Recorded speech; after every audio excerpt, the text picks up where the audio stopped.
എല്ലാവർക്കും മൈൻഡ്സ് വർക്സിൻ്റെ പുതിയൊരു വീഡിയോയിലേക്ക് സ്വാഗതം. അപ്പോൾ എനിക്ക് ടൈമില്ല. ഇത് പറഞ്ഞിട്ട് എത്ര ശീലമാണ് നീ പാതി വഴിക്ക് നിർത്തിയത്? ജിം, വായന, വർക്കൗട്ട് എല്ലാം നാളെ മുതലായി. പ്രശ്നം ടൈമല്ല, പ്രശ്നം നീ പുതിയ ശീലത്തിന് പുതിയ സമയം കണ്ടുപിടിക്കാൻ നോക്കുന്നതാണ്. പരിഹാരം ഒന്നേ ഉള്ളൂ: ഹാബിറ്റ് സ്റ്റാക്കിംഗ്. ജെയിംസ് ക്ലിയർ പറഞ്ഞ ഫോർമുല. ഞാനിപ്പോൾ ചെയ്യുന്നത് ചെയ്തതിനു ശേഷം ഞാൻ ചെയ്യാൻ ആഗ്രഹിക്കുന്നത് ചെയ്യും. അത്രയുള്ളൂ. ഉദാഹരണം നോക്ക്. 1. ഞാൻ കാപ്പി കുടിച്ചതിനു ശേഷം ഒരു പേജ് വായിക്കും. 2. ഞാൻ പല്ല് തേക്കുന്നതിനു ശേഷം 10 സ്ക്വാട്ട്സ് ചെയ്യും. 3. ഞാൻ ജോലി തുടങ്ങുന്നതിന് മുന്നേ ഒരു ഗ്ലാസ് വെള്ളം കുടിക്കും. കണ്ടോ? പുതിയ അലാറം വേണ്ട, പഴയ ശീലം തന്നെയാണ് പുതിയതിൻ്റെ ട്രിഗർ.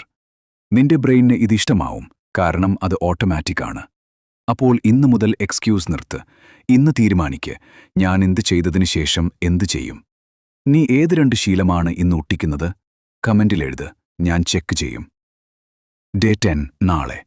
ഇതാണ് 30 ഡേയ്സ് ചാലഞ്ചിന്റെ ഗെയിം ചേഞ്ചർ. ഫോളോ.